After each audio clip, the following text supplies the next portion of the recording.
Hoje nós estamos na pré-aula da semana 3 e vamos conversar sobre as fases da poesia romântica. Vamos, na verdade, nos informar primeiro sobre as características de cada uma dessas fases da poesia. A gente pode dizer fase, a gente pode dizer geração, Na verdade, a gente tem que entender que cada fase ou cada geração trabalha uma temática diferente, tá certo? Então vamos lá, olha aí a primeira geração. A primeira geração, ela trabalha com o tema do nacionalismo, tá certo? Então, agora, o que é que a gente tem que entender desse tema? Que ele se desenvolve de uma forma na Europa e de uma forma diferente aqui na América. Na Europa, olha aqui, Walter Scott, tá certo? Ele é irlandês, tá certo? E o que é que a gente tem aí? A gente tem histórias que ele escreve que são ambientadas na Idade Média, tá certo? Então, como é que essa temática aparece lá na Europa, não é? Exatamente com o tema do nacionalismo, do medievalismo, desculpem. O que é que isso significa? Significa que o escritor escrevia um livro, uma história ambientada na Idade Média, tá certo? Então, por exemplo, era uma vez o reino de Guinevere e o reino de Arthur. Na hora que Guinevere se casou com Arthur, nasceu o atual território da Inglaterra, Então, eles escrevem uma história de amor ambientada no momento em que a nacionalidade europeia está nascendo. E quando é que a nacionalidade europeia nasce? Na Idade Média, no finalzinho da Idade Média, Então, eles retomam essas raízes da nacionalidade, tá certo? Aqui no Brasil, o que era que existia antes dos portugueses chegarem? Os índios. Então, as raízes da nossa nacionalidade foram transformadas pelo romantismo exatamente nessa questão do indianismo, tá certo? Então, olha aí, tá vendo o indianismo.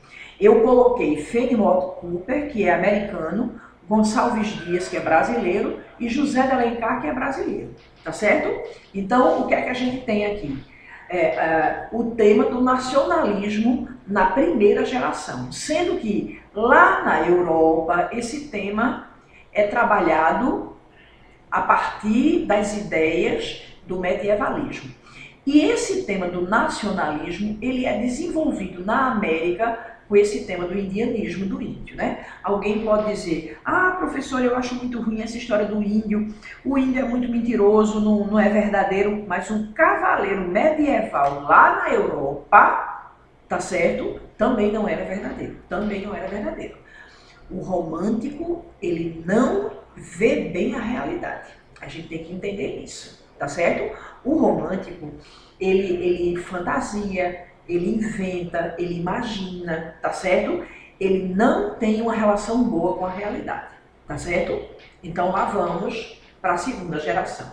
A segunda geração, ela é decorrente da frustração que começou a aparecer nos temas,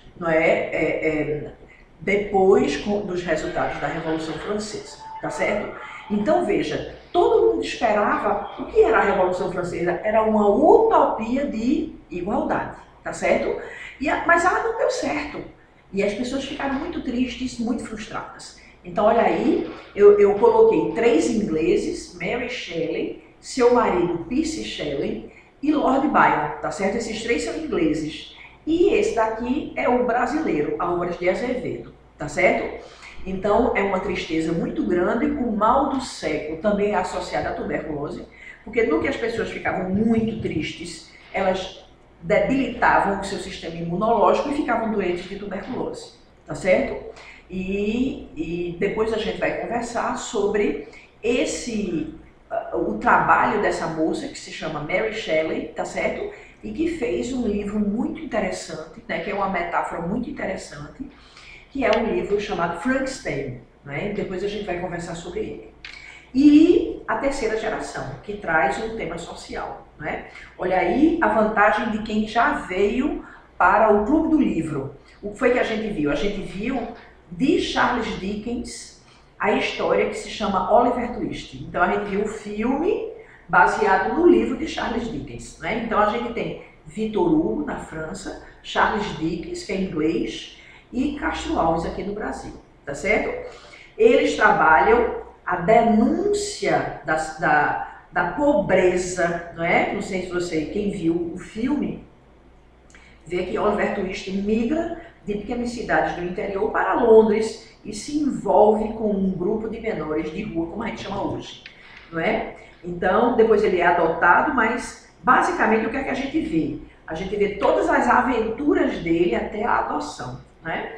Então, Charles Dickens é considerado um autor social. E aqui no Brasil a gente não tinha pobre ainda, mas a gente tinha os escravos, né? Então, Castro Alves, ele era duas coisas, ele era abolicionista e ele era republicano, e a sua poesia luta por ideais republicanos e abolicionistas. Ele era contra a escravidão, tá certo? Então nós temos aí uma visão geral dessas fases ou gerações do nosso romantismo, tá certo? E a gente vai resolver as questões que são basicamente em cima disso, ok?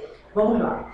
Outro traço importante da poesia de Álvares de Azevedo é o gosto pelo prosaísmo e o humor. O que é que significa prosaísmo? Prosaísmo significa simplicidade. Por exemplo, eu digo assim, fulano tem uma vida prosaica, significa que eu estou dizendo que fulano tem uma vida simples, tá certo? Então, esses dados do prosaísmo são muito comuns no modernismo, não são comuns aqui no romantismo, tá certo? Então, na verdade, o que é que a gente tem aqui? A gente tem um tema que ficou um pouco apagado, não é? Na obra de Álvares de Azevedo, tá certo? Que forma uma vertente para nós mais moderna do romantismo, exatamente. A sua obra é a mais variada e complexa do quadro da nossa poesia romântica, mas a imagem tradicional do poeta sofredor e desesperado atrapalhou o reconhecimento da importância de sua veia humorística. Aí o que é que a gente vai ter que fazer? Vai ter que mostrar qual é o fragmento de Álvares de Azevedo que trabalha com o humor e com o prosaísmo, né? Então vamos lá, olha aí. Cavaleiro das armas escuras, onde vais pelas trevas impuras, com a espada sangrenta na mão? Por que brilham teus olhos ardentes e gemidos nos lábios frementes vertem fogo do teu coração? Nem humor, nem prosaísmo, né? Letra B. Ontem tinha chovido, que desgraça. Eu ia a trota inglês ardendo em chama, mas lá vai se não, quando uma carroça, minhas roupas encheu de lama, tá vendo? Então, é uma coisa prosaica do dia a dia que ele está contando. Ele vinha pela rua e alguém salpicou lama nele, não é? Então, observe que deve ser essa a resposta. Pálida a luz da lâmpada sombria, sobre o leito de flores reclinada, como a lua por noite embalsamada, entre as nuvens do amor ela dormia. Não é? Uma poesia lírica que idealiza a mulher, típica do período, mas não tem aí nem prosaísmo nem humor, né? Se eu morresse amanhã, virei ao menos fechar meus olhos, minha triste irmã. Minha mãe de saudades morreria se eu morresse amanhã, tá vendo? De novo, eu tenho aqui essa questão, né, do mal do século, né? E letra E, quando em meu peito rebentasse a fibra que o espírito enlaça a dor vivente, não derrame por mim nenhuma lágrima em pálpebra demente. A mesma coisa, né? Então, como a gente estava esperando, realmente é a letra B de bola, tá certo? Então, a gente tem aí um pequeno humor e o aproveitamento de um tema do dia a dia para fazer poesia. Isso é uma coisa muito comum no modernismo, mas muito rara no nosso romantismo, tá certo? Vamos lá? Em relação à produção literária de Gonçalves Dias e Castro Alves, ambos preocupados em suas temáticas com a problemática das etnias, que determina o homem brasileiro como ser culturalmente híbrido, analisa as afirmações e coloque V nas verdadeiras e F nas falsas. A poética de Gonçalves Dias trata do homem indígena em sua essência, apresentando e integrado os aspectos culturais do seu grupo. Certíssimo, né? O que é que a gente tem na biografia de Gonçalves Dias? Gonçalves Dias trabalha com... tem uma avó negra e uma avó índia. Então, a poesia dele tem uma ligação maior com a realidade indígena do que toda a produção de Alencar, tá certo? A poética de Castro Alves toma como princípio a defesa dos negros escravos que eram vendidos aos colonos no Brasil para serem explorados pelos senhores, principalmente no plantio da cana e no fabrico do açúcar. Estão vendo? Então é exatamente, né? A gente vai ler na aula um poema chamado Navio Negreiro, né? No qual o nosso querido Castro Alves faz o quê? Ele descreve o sofrimento dos escravos no navio negreiro, né? Na sua travessia atlântica. Então realmente está tudo certo aí. Tanto Gonçalves Dias quanto Castro Alves ficaram alheios às questões históricas brasileiras, pois produziram poemas de tonalidade épica, embora deles não fossem contempladas as temáticas indígena e abolicionista. Aí está errado, tá certo? As temáticas indígenas são trabalhadas em Gonçalves Dias e a temática abolicionista é trabalhada em Castro Alves. Então, essa daí está errada, tá certo? Vamos ver as outras duas. Olha aí. Nos poemas líricos, eles exaltaram o sentimento amoroso de modo diversificado. Enquanto Gonçalves Dias idealiza a imagem feminina, Castro Alves imprime um sentido sensual, o que já prenuncia o movimento posterior ao romantismo, tudo correto. Então a mulher é muito intangível, muito intocável na segunda geração. Ela é um anjo, ela é um delírio, você fica sem saber se ela existe, não é? Se o poeta está delirando de febre e ela não está presente, não é? Mas na terceira geração, o que é que a gente vê? A mulher, ela se materializa, ela tem peito, ela tem cabelo, ela tem mãos, né? Então, ela continua assim, muito, não é, idealizada, mas ela já tem esses dados de sensualidade, que isso era um pronúncio, né, que é um prenúncio exatamente do realismo que está chegando, ok? Tá certa essa. Na poesia condoreira de Castro Alves, o poeta descreve como os negros são desterritorializados, os maus tratos que sofrem nos navios negreiros e o modo como perdem a liberdade ao serem vendidos como escravos aos senhores de engenho. Certíssimo, né? Por que é que ele está chamando a poesia de Castro Alves de condoreira, não é? É porque nesse poema, que se chama Navio Negreiro, que é muito famoso, tá certo? O eu poético está no dorso de um condor, uma águia, não é? Porque Castro Alves, ele queria descrever o navio olhado de cima, não é? Então ele usou essa licença poética e aí essa poesia que defende os escravos começou a ser chamada de condoreira por conta do condor desse poema, tá certo? Tá certíssimo. Então olha aí, as duas primeiras estão verdadeiras, ó, verdadeiro, verdadeiro, mas aí ó, a terceira tá falsa, a verdadeira é verdadeira, é a letra E, tá certo? Então vamos lá, né? Considera as afirmações a seguir referentes às 3 gerações da poesia romântica brasileira. Gonçalves de Magalhães, com seus suspiros poéticos e saudades, traduz fielmente, já não gostei, né? Um romântico não traduz fielmente nada, né?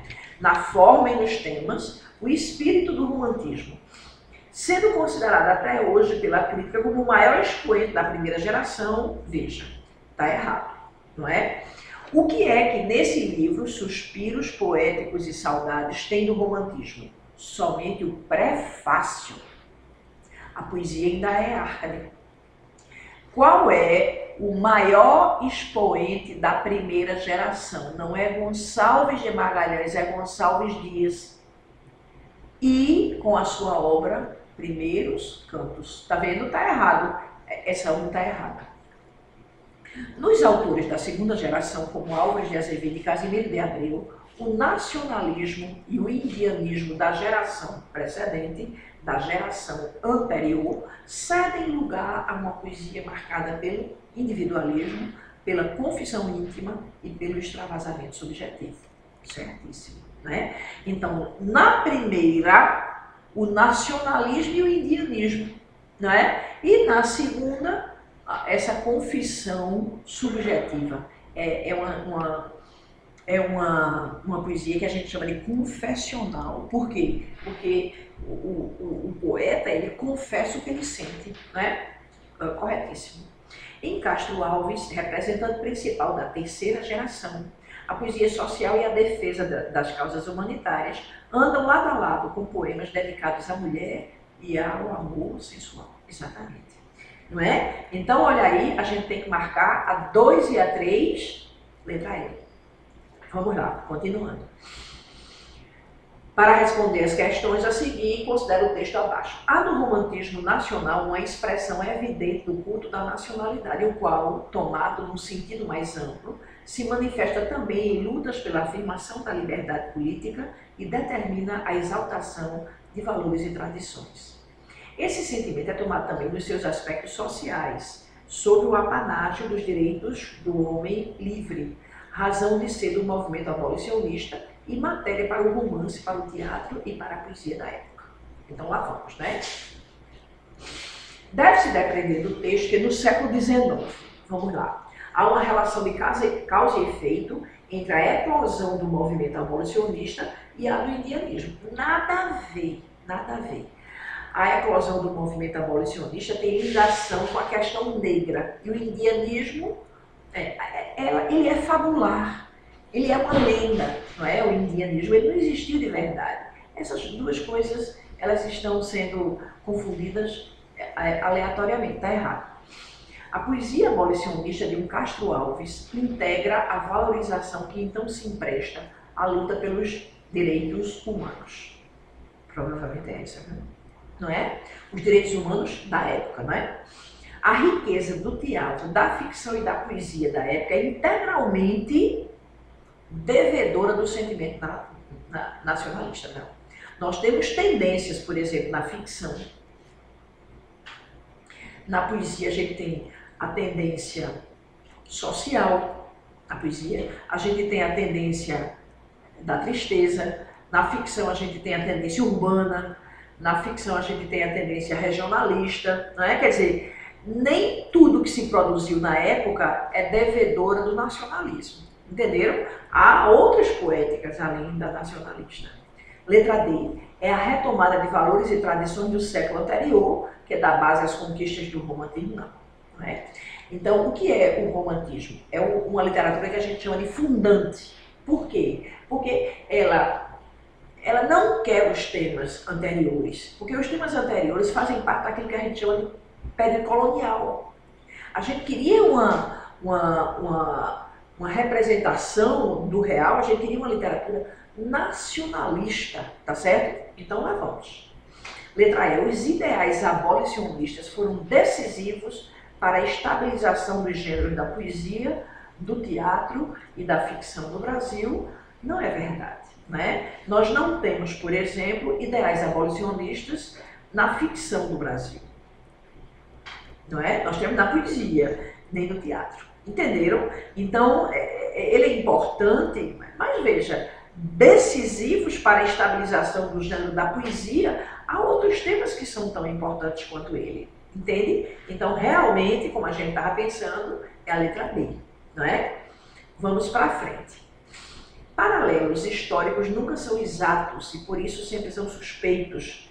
Mas no século XIX está o molde do que nos acontece agora com as revoluções anárquicas da era da restauração pós-Bonaparte, nascidas da frustração com a promessa libertária esgotada da Revolução Francesa, no lugar do nosso atual inconformismo sem centro, nascido da frustração com experiências socialistas fracassadas. Nos dois casos, a revolta sem método, muitas vezes apolítica e suicida, substituiu a revolução nacionalizada. Né? Vamos lá.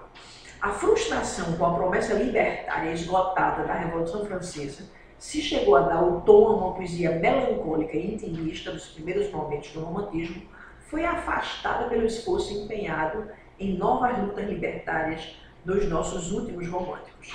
É o que sugere uma comparação estabelecida entre obras, respectivamente, dos poetas, não é? Então, vocês estão vendo Álvares de Azevedo e Castro Alves. A parte final da obra de Álvares de Azevedo já é social, tá certo? E Castro Alves já é social. Então, tá vendo o esforço empenhado em novas lutas libertárias dos nossos últimos românticos, tá vendo? Então é a letra A, tá certo? Veja, Cruz de Souza é simbolista, Raul Pompeia é realista, Olavo Bilac é parnasiano e Raul Bopp é moderno. Só podia ser essa daqui, tá certo? Então é a letra A, o gabarito na nossa quinta questão. Até a próxima semana.